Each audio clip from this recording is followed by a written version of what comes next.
Right, let's talk about section 6.6, meiosis and genetic variation. This is the last section we're going to do in this chapter. All right, so sexual reproduction creates a unique combination of genes in two ways. So we need to know this, or the reason this is important is because I want you to understand why there is so much variation in living things. Okay, so the little picture down here just showing humans of different variety of humans, obviously, and we have a large variation in the population. So, but that holds true for all organisms. All right, so you get a bunch of lizards.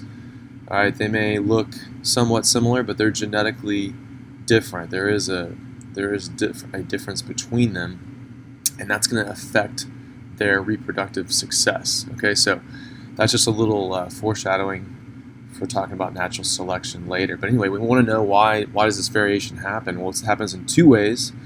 One is the independent assortment of chromosomes in meiosis. I want to talk about this one for a second. Just make sure that you have this down. We talked about it earlier, but I'll show you this little animation here. Let's see if I can bring it in. Okay, so here we go. All right. Okay, so during meiosis, this is metaphase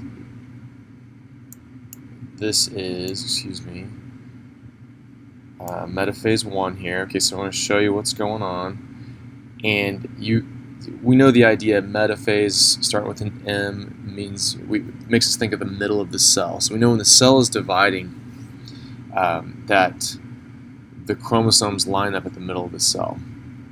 Okay, so but let's watch what happens in terms of how they are assorted.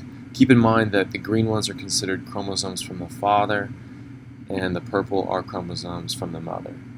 All right, let's see if I can make this work. All right, here we go. Okay, so here's an example of the alignment. Okay, so what I want you to do is watch how they line up. Okay, so along the top, 2 greens, 2 purples. All right, let's do it again one more time here. Okay, there we go. Okay, along the top, purple, green, purple, purple, purple, green, green, purple, purple, purple, green, green, green, purple, purple. All right, so in other words, and this is just 4 chromosomes. Imagine 23 pairs. They're just going to align. They're lining up along the equator randomly. So what gets pulled over into the next side that's going to wind up being, just kind of keep following it,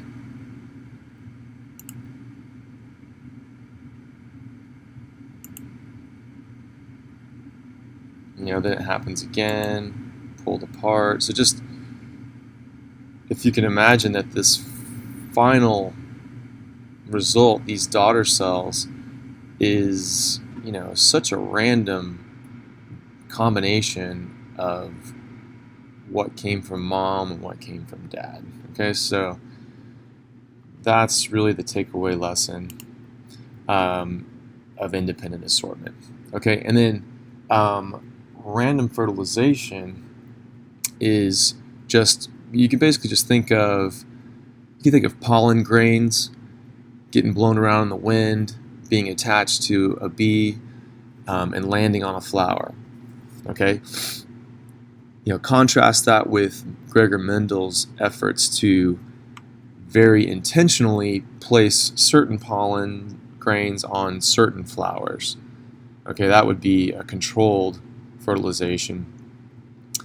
But in reality, it's random. Okay, whatever pollen grain lands on that flower, there's no controlling it. Same thing in humans. Which sperm is going to make it to which egg? Okay, whatever egg gets released that month, and then of all the sperm that are released, which one's going to make it to that egg, and what genetic information does it contain? Okay, so just 2 ways in which unique combinations of genes are produced.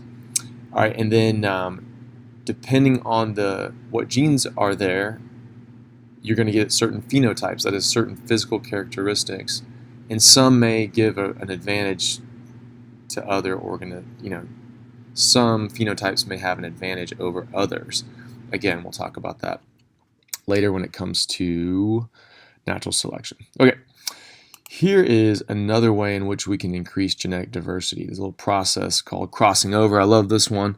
You get the little, they always show it in the book, like this little two-step move between a pair of homologous chromosomes. It's like the little leg comes over here, little leg comes over here, and they basically like switch. All right, so this is described as the exchange of chromosome segments between homologous chromosomes. So this segment of DNA can actually hop over to the other chromosome. All right, so this occurs during prophase 1 and results in a new combination of genes. And actually, I think I had another depiction of that too. Okay, so let's check this out. All right, so here's the idea. You've got homologous chromosomes. All right, so let's say this is both versions of chromosome number 1, let's say. One is from mom, one is from dad.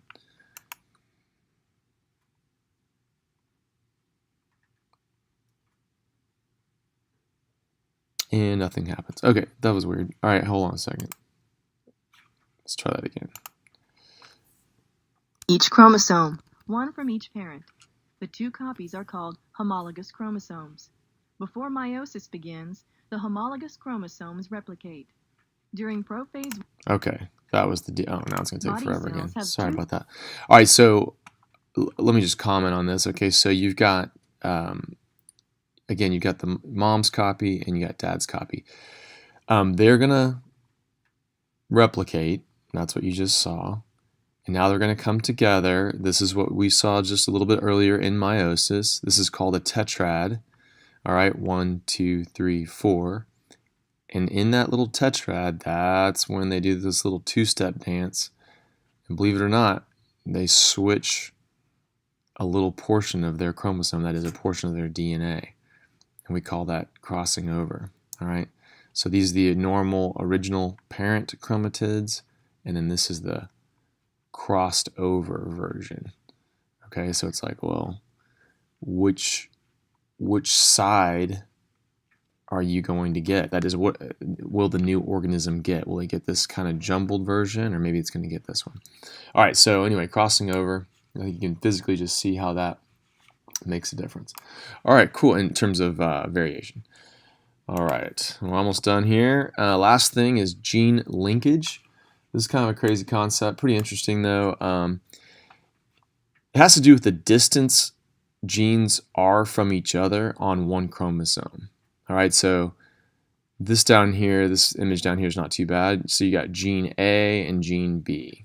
All right, gene A and gene B are extremely close together. They are most likely to be inherited together. All right, in other words, so that we consider them to be linked. And the reason is, let me kind of take you through one little example here. Okay, so kind of take a look at this. A little bit better image, I think. So let's, instead of gene 1 or A and B, we're going to go gene 1, gene 2. Linked genes sit close together on a chromosome, making them likely to be inherited together. So here's gene 1, gene 2 on the same chromosome, so they're probably going to be inherited together because they're so close to each other. Here's gene 1 and gene 2. They're on separate chromosomes altogether. They're not linked. Or here's gene 1 and gene 2 on the same gene 2 on the same chromosome, but they're so far apart they're considered not linked. All right, so let's talk about that for a second. So in homologous chromosomes, all right, we can take a look at like one locus, one little section. All right, and this is kind of where the genes are located in the DNA. Okay, and just a kind of a reminder of what we're looking at. These are our A, T, C's, and G's. Okay, so one little okay, back up here. So this little section of the chromosome called a gene, boom, down here, here are the genes. And then let's look at one allele one copy on that one gene. Here's the same thing for the other allele, the other chromosome, I should say, which winds up being another allele. I'll show you in a minute. Here's our genes, and then here's allele B. This is how it's different. In other words, here's the whole sequence of B. Here's the whole sequence of A. So they're basically the same thing, except for B has that T there, and A has that C there. So they're slightly different variations, but they're essentially the same gene. All right. So there's this thing called homologous recombination. So when you've got two, homologous pair, okay, they replicate. Here we go. This is what we normally see. All right, two versions of the same thing. So this could be chromosome 1, it looks like. And then there's this process of recombination. We saw it earlier with the little crossing over, the little leg stepping over. And then so now here we go. We've got this, totally recombined version.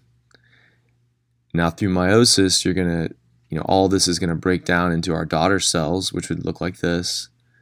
So you could think of it like, which sperm is going to get which combination of genes. All right, it's random, and this just goes on and on and on and on. All right, so how does linkage play a role? All right, well, if they're linked, let's look at this middle example. Gene 3 and 4, so close together, they are most likely going through this homologous recombination process. They're going to be there together. All right, so let's say this is one of the sperm. It wound up getting genes 3 and 4. 3 and 4, 3 and 4, 3 and 4. In other words, they were inherited together. They're not leaving each other. They're linked. Okay, so it's no matter what happens, most likely genes 3 and 4 are going to get inherited together. All right, whereas down here, genes 5 and 6, if they're on separate chromosomes, well, they're not going to get inherited together. All right, so no matter what, you get this recombination, blah, blah, blah. You're going to all wind up with gene 5 is going to be on this one and gene 6 is going to be on this one. They're not going to be on the same chromosome together. And then just to back up just a little bit, I realized that this was another not linked example. So just compare this one, this chromosome, to this chromosome. So look how close together they are. Look up here how far apart they are. So when you get gene 1 and 2, you've got the allele A, allele B. So the two versions of 1, two versions of 2. Through recombination, well, you might get 1 and 2 together. You might wind up with version A and A, or you could get B and A, or A and B. All right, so it's not like down here where you got BB, they were coming together, AA, BB, AA. These were linked. All right, so you were going to get version, either version B or version A. B, A, B, A.